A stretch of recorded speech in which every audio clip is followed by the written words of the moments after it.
നമ്മുടെ ഗസ്റ്റ് ആരാ വന്നതെന്നറിയോ? ശരിക്കും നമസ്തേ നമസ്തേ, വരൂ. ഞാൻ ശരിക്കും നമ്മുടെ പ്രേക്ഷകരോട് ഞാൻ ഗസ്റ്റിനെ പറ്റി പറഞ്ഞുകൊണ്ടിരിക്കുവായിരുന്നേ. ശരിക്കും പറഞ്ഞ സോഫി, എനിക്ക് ഉറപ്പില്ലായിരുന്നു സുദീപിന്റെ കാര്യത്തിൽ. എന്നറിയോ, പൊതുവെ മറവിയുള്ള കൂട്ടത്തില്ല. അപ്പൊ ഞാനിങ്ങനെ ഗസ്റ്റിനോട് പറയാൻ പോകുമ്പോഴായിരുന്നു ശരിക്കും സുദീപ് ഇന്ന് മറന്നില്ല അല്ലേ? ശരിക്കും എന്റെ പ്രേക്ഷകരോട് ഞാൻ പറയാം കേട്ടോ, മറവിയില് നമ്പർ 1 എന്നൊക്കെ വേണമെങ്കിൽ സുദീപിനെ പറയാം. ഇല്ലേ സോഫി, സമ്മതിക്കുന്നുണ്ടോ? അതിൽ ഒരു അനുഭവം പറയോ എന്നതാ ഇത്ര മറവി എന്നുള്ളത്? ഞങ്ങൾക്കൊക്കെ മിക്കവർക്കും അറിയാം അല്ലേ? ഇപ്പൊ ഞാൻ ശരിക്കും പറഞ്ഞാൽ സുദീപിനോട് അവിടെ നിന്ന് എന്തെങ്കിലും ചോദിച്ചു കഴിഞ്ഞാൽ സുദീപ് എന്നെ എടുത്തരാൻ പറഞ്ഞാൽ മറന്നു പോവോ? ഇല്ല, അങ്ങനെയുള്ള മറവില്ല. അല്ല, ഞാൻ ചില കാര്യങ്ങൾ ഇങ്ങനെ പലപ്പോഴും ഇങ്ങനെയുള്ള കാര്യങ്ങളൊക്കെ ഞാൻ എഴുതി വെക്കും ചാനലിന്റെ ഒക്കെ. അല്ലെങ്കിൽ ചിലപ്പം സമയമാകുമ്പോഴത്തേക്ക് വിളിക്കുമ്പോഴായിരിക്കും അയ്യോ രാവിലെ ഇന്നുണ്ടല്ലോ എന്ന് ഓർക്കാം. സാധാരണ ഇങ്ങനെയുള്ള പ്രൊഫഷണൽ കാര്യങ്ങളെല്ലാം എഴുതി വെക്കും. മറന്നു പോകുന്ന വീട്ടിലുള്ള കാര്യങ്ങളും അങ്ങനെയുള്ള കാര്യങ്ങളൊക്കെ മറന്നു പോകുന്ന വീട്ടിലെ കാര്യങ്ങളാണ്. എന്നെ മറന്നുപോയി. കല്യാണം കഴിച്ചത് ഒരു ദിവസം മറന്നുപോയി. ഞങ്ങളൊരു ഫംഗ്ഷന് ചെന്നപ്പോഴേ ഇതാരാന്ന് ചോദിച്ചപ്പോ കല്യാണം കഴിക്കാൻ പോണ ആളാ. സോഫി നിക്ക്, കല്യാണം കഴിച്ചത് സുദീപ് മറന്നുപോയെന്നോ? കേൾക്കുന്നുണ്ടോ? ഇങ്ങനെ മറവി സംഭവിക്കുന്ന ഇപ്പോഴാ ഞാൻ അറിയുന്നത്. ശരിക്കും പിറ്റേ ദിവസം ഒരാഴ്ച കഴിഞ്ഞപ്പോഴത്തേക്ക് ഒരു ഫംഗ്ഷന് പോയി. അപ്പൊ ആരാന്ന് വെച്ചാൽ വുഡ് ബി ആന്ന് ഓർക്കാതെ പറഞ്ഞു പോയി. സോഫി റിയാക്ട് ചെയ്തോ? ഇല്ല, റിയാക്ട് ഉണ്ടായിരുന്നോണ്ട് ഞാൻ പറഞ്ഞു കല്യാണം ഞാൻ കെട്ടിയതല്ലേ എന്ന് ചോദിച്ചല്ലേ. അതുപോലെ ചിലപ്പോ വേറെ ഇതുപോലെ പറ്റിയിട്ടുണ്ട്. ഞങ്ങളൊരു കല്യാണം കഴിഞ്ഞ സമയത്ത് പിന്നെ വീട്ടിൽ തന്നെ ഞാൻ റൂമിൽ നിന്ന് ഇറങ്ങി, ഞാൻ പോയി സാധാരണ പോലെ രാവിലെ ന്യൂസ് പേപ്പറൊക്കെ എടുത്ത് വെച്ചിട്ട് വായിക്കാനൊക്കെ തുടങ്ങി. അമ്മ വന്നപ്പോൾ ചായ കൊണ്ട് തന്ന്. അപ്പോൾ ഇദ്ദേഹം ഉള്ള കാര്യം എൻ്റെ മനസ്സിലില്ല. അപ്പോൾ ഞാനവിടെ റൂമിൽ പോയിട്ട് ഞാൻ ഇറങ്ങിയപ്പോൾ തന്നെ ബാത്റൂമിൽ നിന്ന് ഇറങ്ങി പോയതാണ്. അപ്പോൾ റൂമിൽ തിരിച്ച് ഞാൻ വരുമ്പോഴത്തേക്ക് അവിടെ റൂമിൽ ആരും കാണുന്നില്ല. അപ്പം ബാത്റൂമിൻ്റെ ഡോർ അടഞ്ഞെടുക്കുക. അപ്പോൾ ഞാൻ വെളിയിൽ നിന്ന് ലോക്ക് ചെയ്തു. എന്നിട്ട് അപ്പോൾ റൂമിൽ കുറച്ച് നേരം കഴിഞ്ഞ് റൂമിൻ്റെ ഡോറും ലോക്ക് ചെയ്തു. എന്നിട്ട് ഞാൻ ഫ്രണ്ടിൽ പോയിരുന്നു, പേപ്പറൊക്കെ വായിച്ചു. ഒരു 1-2 മണിക്കൂർ കഴിഞ്ഞ് ഞാൻ ആലോചിക്കുന്നത് എവിടെ പോയി. അപ്പോൾ അടുക്കള ചെന്ന് അമ്മയോട് ചോദിച്ചാൽ പറഞ്ഞില്ല, കണ്ടില്ല എന്ന് പറഞ്ഞു. ഞാൻ ചെന്ന് ബാത്റൂമിൽ റൂം തുറന്ന് നോക്കിയപ്പോഴത്തേക്ക് ഒരാൾ വിയർത്ത് വിളിച്ചിരിക്കുന്നു. ദൈവമേ, ആദ്യമായിട്ട് വന്നിട്ടേ എന്നെ പിടിച്ച് ബാത്റൂമിൽ കുറ്റിയിട്ടോ. എന്റെ ദൈവമേ, ആ ഒരു മാനസികാവസ്ഥ ഞാൻ സോഫിയെ സമ്മതിച്ചു. ശരിക്കും ഈ മറവി ശരിക്കും ഒരു ദോഷമാവുന്നില്ലേ സുദീപ്? ചില സമയം ഒരുപാട് എനിക്ക് അബദ്ധങ്ങൾ ഒരുപാട് പറ്റിയിട്ടുണ്ട് ഇതുപോലെ. പക്ഷേ ഇതുവരേക്കും പരിപാടികളുടെ കാര്യങ്ങളിലൊന്നും ഞാൻ പലപ്പോഴും മറന്ന് പോയിട്ടില്ലെന്നല്ല, നോട്ട് ചെയ്യാത്തത് ചിലപ്പം തലേദിവസമെങ്കിലും ഓർമ്മിക്കും പെട്ടെന്ന്. അങ്ങനെ അതുമൂലം അബദ്ധങ്ങളൊന്നും വന്നിട്ടില്ല. എപ്പോഴും എന്നോട് പറയും ഇത് എന്തെങ്കിലും അപകടം ഉണ്ടാവും അപ്പോഴേ പഠിക്കുള്ളൂ എന്ന് പറയും. ഏറ്റവും ഇഷ്ടപ്പെട്ട ഫുഡ് എന്നാ? മീനാണോ അതോ ഇറച്ചി? മീൻ വലിയ ഇഷ്ടമാണ്. എനിക്ക് ഇതിനേക്കാൾ മീറ്റിനേക്കാൾ ഏറ്റവും ഇഷ്ടം സേഫ് മീൻ തന്നെയല്ലേ മീറ്റിനെക്കാട്ടിലും ഏറ്റവും? സോഫിക്കോ? എനിക്ക് രണ്ടും ഇഷ്ടം. എനിക്ക് വേറൊരു ഇതെന്ന് വെച്ചാൽ ഫിഷിനോട് കൂടുതൽ താല്പര്യം മീറ്റൊന്നുമില്ല. എനിക്ക് വെജിറ്റേറിയനും ഇതുപോലെ തന്നെ ഈക്വലി ഇഷ്ടമാണ്. ഫിഷിനെ ഓക്കെ. ഇന്ന് ഞാൻ ശരിക്കും ഉണ്ടല്ലോ നിങ്ങൾക്ക് തരാൻ ഞാൻ വിചാരിച്ചിരിക്കുന്ന ശരിക്കും ഒരു അപ്പവും ഫിഷ് മോളിയും ഒക്കെയാ. നിങ്ങളൊക്കെ വിചാരിക്കും ഞാൻ അപ്പം ഇങ്ങനെ വട്ടം ചുറ്റിച്ചൊക്കെ ഒരപ്പം ആയിരിക്കും തരുന്നത്. അങ്ങനത്തെ അപ്പമല്ല കഴിച്ചേക്കണേ. എന്നാൽ ഞാനും എൻ്റെ പ്രേക്ഷകർക്ക് മാത്രമേ അറിയുള്ളൂ. ഇന്ന് നിങ്ങൾക്ക് ഞങ്ങൾ ഒരു പൂ പോലെ ഉണ്ടാക്കുന്ന ഒരപ്പ, പൂവിന്റെ ഷേപ്പിലുള്ള ഒരപ്പ തരുന്നേ. സോഫി അറിയോ അപ്പം ഉണ്ടാക്കാൻ? വീട്ടിലൊക്കെ നല്ലതായിട്ട് സാധാരണ അപ്പം ഉണ്ടാക്കും. ഇതേമാതിരി അറിയില്ല. ട്രൈ ചെയ്യുന്നോ? ട്രൈ ചെയ്യാം. പിന്നെ ധൈര്യമായിട്ട് ചെയ്യും. നമ്മൾ ആദ്യമായിട്ട് ഒന്നൊക്കെ ചെയ്യുമ്പോ ഞാൻ നിൽക്കല്ലേ, ധൈര്യമായിട്ട് ഞാൻ പഠിപ്പിച്ചു തരാം. ഒന്ന് ഒഴിച്ചു വയ്ക്കേ, ധൈര്യമായിട്ട് ഒഴിച്ചോ.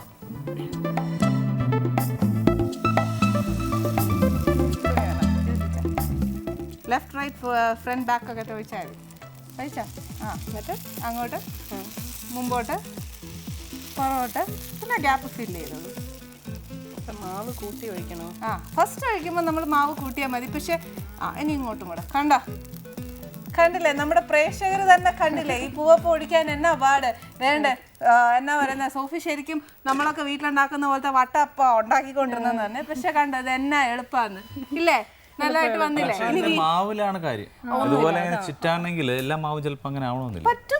പിന്നെ നമ്മൾ കറക്റ്റ് ആവും, ചിലപ്പോൾ ശരിയാവത്തില്ല. അതിപ്പോ ഈ മാവ് ഞാൻ എൻ്റെ പ്രേക്ഷകരോട് പറഞ്ഞു കൊടുത്ത ഇത് ശരിക്കും കരിക്ക് ചേർത്ത് അരച്ചേക്കുന്ന മാവ്. അപ്പൊ അപ്പം കുറച്ചുകൂടെ സോഫ്റ്റ് ആവുകയും ചെയ്യും. മറ്റേ ഹാർഡ്നെസ് ഈ പറഞ്ഞ കൂട്ട് ആ ഒരു പ്രശ്നം വരികയില്ല. അതാ. പക്ഷെ എന്തായാലും ഇവിടെ നിന്ന് വർത്താനം പറഞ്ഞാൽ എനിക്ക് കൂടുതൽ വിശേഷമൊന്നും അറിയാൻ പറ്റത്തില്ല. നിങ്ങൾ ഇരുന്ന് വേണ്ടേ നമുക്ക് സംസാരിക്കാൻ? വരും.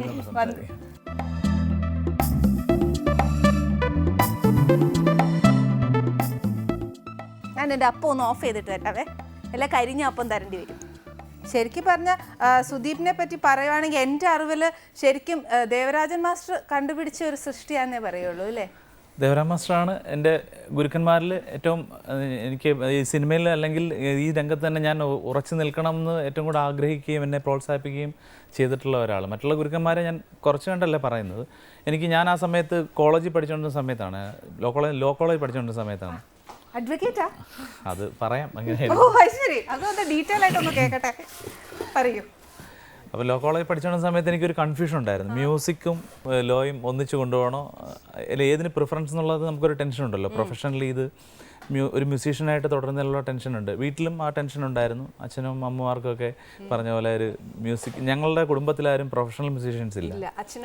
അല്ല, അച്ഛനെ ഗവൺമെൻറ് എംപ്ലോയി ആയിരുന്നു. അച്ഛൻ പാടും നന്നായിട്ട്. പക്ഷേ അച്ഛനും ഒരു ടെൻഷനുണ്ടോ, നമ്മളിപ്പോൾ ഒരു ജോലി അത് കഴിഞ്ഞിട്ട് മതി, സബ്ബായിട്ട് മതി മ്യൂസിക് എന്നുള്ളതായിരുന്നു വീട്ടിലെ ഒരു സങ്കല്പം. അപ്പോൾ ഞാനും ആ ഒരു രീതി തന്നെയാണ് ഒരു പരിധിവരെ വിചാരിച്ചിരുന്നത്. പക്ഷെ എന്നാലും മനസ്സിലെപ്പോഴും മ്യൂസിക് എന്നുള്ള ഒരു ചിന്ത. അപ്പോൾ പൂർണ്ണമായിട്ടും നീ മ്യൂസീഷ്യനായിട്ട് തന്നെ പോയാൽ മതി, അതാണ് വഴിയെന്ന് എൻ്റെ അടുത്ത് എനിക്കൊരു കോൺഫിഡൻസ് തന്നത് ദേവരാജൻ മാസ്റ്ററാണ്. അതൊരു വലിയൊരു അനുഗ്രഹവും ഏറ്റവും വലിയ ഭാഗ്യമാണ്. അതെ, തീർച്ചയായിട്ടും. അതാ ഞാൻ പറഞ്ഞത്, അദ്ദേഹം കണ്ടുപിടിക്കുന്ന സൃഷ്ടികൾ ഒരിക്കലും തെറ്റാറില്ല. ഞങ്ങൾക്ക് വേണ്ടി ഒരു പാട്ട് പാടും. എനിക്ക് ഷാജി ചേട്ടൻ്റെ ഒരു സിനിമയിൽ ഒരു ഉണ്ട്. ഞാൻ സിംഹാസനത്തിൽ 2 പാട്ടുകൾ പാടിയിട്ടുണ്ട്. പക്ഷെ എനിക്ക് വളരെ ഇഷ്ടമുള്ള ഒരു പാട്ടുണ്ട്, അത് രാജാമണി ചേട്ടൻ മ്യൂസിക് ചെയ്തതാണ്. രാത്രിയിലികൾ പൂത്ത പോൽ ഒരു മാത്രയേ മിഴി മിന്നിയോ, നെഞ്ചിലെ കുളിർവല്ലിയിൽ കണിമഞ്ഞു മൈനകൾ മൂളിയോ, രാത്രിയിലികൾ പൂത്ത പോൽ ഒരു മാത്രയേ മിഴി മിന്നിയോ. ശരിക്കും പാട്ട് ആസ്വദിക്കാൻ എനിക്ക് ഒത്തിരി ഇഷ്ടമാണ്. പാടിയില്ലെങ്കിലും ഞാൻ എൻ്റെ വീട്ടിൽ ജോലി ചെയ്യുമ്പോഴും അടുക്കളയിൽ പാട്ട് വെച്ചുകൊണ്ടാണ് ജോലി ചെയ്യുന്നത്. ശരിക്കും എന്നാന്ന് പറയുക, ഇതിനകത്ത് എനിക്ക് 2 ഗുണമുണ്ട്.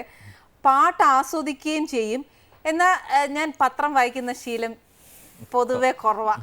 അപ്പം എന്താ പറയാ, ഈ പിള്ളേർ പറയുന്ന വിശേഷങ്ങളൊക്കെ നമുക്ക് FM-ൽ ഒത്തിരി അറിയാനും. പിന്നെ മാത്രമല്ല, അഥവാ എന്തെങ്കിലും പാചകത്തിന് ഒരു കുഴപ്പം വന്നാലും പറയാൻ ഞാൻ പാട്ടിന്റെ ശ്രദ്ധയിലായി പോയി എന്ന് പറയാം. അത് പക്ഷെ എൻ്റെ ഏട്ടൻ്റെ അടുത്ത് നടക്കത്തില്ല. അതാണ് ഏട്ടൻ എന്ന് പറഞ്ഞാൽ ഭയങ്കര പാചകത്തില് നാവിന്റെ തുമ്പിൽ രുചി എന്നൊക്കെ പറയില്ലേ, എന്ന് പറഞ്ഞാൽ ഞാൻ പറ്റിക്കാൻ പലവട്ടം ശ്രമിച്ചിട്ടുണ്ട്, ഏറ്റിട്ടില്ല. അപ്പൊ ഏട്ടൻ പറയുന്നത് വേറെ ഉണ്ടാക്കിക്കോളൂ, കുഴപ്പമില്ല. ഇതുപോലെ എന്നെ കുറിച്ച് സോഫി പറയുന്നൊരു കംപ്ലൈന്റ്, കല്യാണത്തിന് മുമ്പ് ഞങ്ങള് ഇഷ്ടത്തിലായിരുന്ന സമയത്ത് ലവ് ആയിരുന്നു അല്ലേ? ആ കഥയൊന്ന് ആദ്യമേ പറഞ്ഞേ, ഒന്ന് കേൾക്കട്ടെ. അത് ഞങ്ങൾക്ക് ആർക്കും അറിവില്ലായിരുന്നു കേട്ടോ. കുറച്ചു കാലമേ ഉള്ളൂ, ഒരുപാട് സമയമൊന്നും പറ്റില്ല. ലോ പഠിക്കുമ്പോഴായിരുന്നു? അല്ലല്ല, അതൊക്കെ കഴിഞ്ഞിട്ട് ലോ കഴിഞ്ഞിട്ട് ഒരു വർഷം പോലും ഞങ്ങൾക്ക് അങ്ങനെ ഒരു സമയം കിട്ടിയില്ല. അപ്പോഴത്തേക്ക് കല്യാണമായി. അപ്പോൾ എന്ന് വെച്ച് കഴിഞ്ഞാൽ ആ സമയത്ത് ഞാൻ എന്ത് പറയും, ഓരോ ഫുഡിനെ കുറിച്ചൊക്കെ പറയുമ്പോഴേ എനിക്കത് ഇഷ്ടമാണെന്നൊക്കെ പറയുമ്പോഴത്തേക്ക് പറയും, എന്ത് കൊടുത്താലും കഴിച്ചോളുന്ന ഒരു പാവമാണെന്നാണ് വിചാരിച്ചത്. എനിക്ക് ടേസ്റ്റ് പ്രശ്നമല്ല, ഉപ്പ് പ്രശ്നമല്ല, പുളി പ്രശ്നമല്ല, ഇങ്ങനെയൊക്കെ ആയിരുന്നു പറഞ്ഞിരുന്നത് പ്രേമിച്ചുകൊണ്ട് നടന്ന സമയത്ത്. സോഫി എന്ത് പറയും, അതൊക്കെ പറഞ്ഞത് വെറുതെ ആണോ എന്ന് തോന്നുന്നില്ല. പറയുന്നത് വെച്ചാൽ അല്ല, വേറൊന്നുമില്ല, ഞാൻ എല്ലാ ഫുഡും കഴിക്കും. എനിക്ക് അങ്ങനെ പ്രത്യേകിച്ച് വളരെ അപൂർവ സാധനങ്ങളെ വളരെ അപൂർവ സാധനങ്ങളെ ഒഴിവാക്കുന്നതുള്ളൂ. അതിപ്പോൾ നമ്മൾ ശബ്ദത്തിനെ ബാധിക്കുമെന്ന് തോന്നുന്ന അതുപോലുള്ള ചെറിയ ചില സാധനങ്ങൾ മാത്രമേ ഞാൻ ഒഴിവാക്കാറുള്ളൂ. അധികം എരിവ്, അധികം പുളി, അങ്ങനെയുള്ളതൊക്കെ. ബാക്കി എല്ലാ ഫുഡും ഞാൻ കഴിക്കും. പക്ഷേ അപ്പോൾ തെറ്റിദ്ധരിച്ച് വെച്ച് എന്താണെന്ന് വെച്ച് കഴിഞ്ഞാൽ എല്ലാം കഴിക്കുമെന്ന് പറഞ്ഞപ്പോഴത്തേക്ക് ടേസ്റ്റ് ഇല്ലാത്തത് കഴിക്കും എന്നൊരു തെറ്റിദ്ധാരണ ഉണ്ടായിരുന്നു. അങ്ങനെയല്ല, ഇപ്പം പറയുന്നത് വെച്ച് കഴിഞ്ഞാൽ എന്തുണ്ടാക്കിയാലും അതിനകത്ത് അത് ഇത്തിരി ഇത് കുറഞ്ഞു അങ്ങനെ പറയുമെന്ന് ഞാൻ എന്നാ പറയുന്നത്. കണ്ടോ, ഇപ്പൊ പിന്നെ പറയാലോ, പണ്ടൊന്ന് പഴങ്ങി പോയാൽ എന്നാ എടുക്കും. അതുകൊണ്ട് പിന്നെ ഇപ്പൊ ധൈര്യമുണ്ട് അല്ലേ?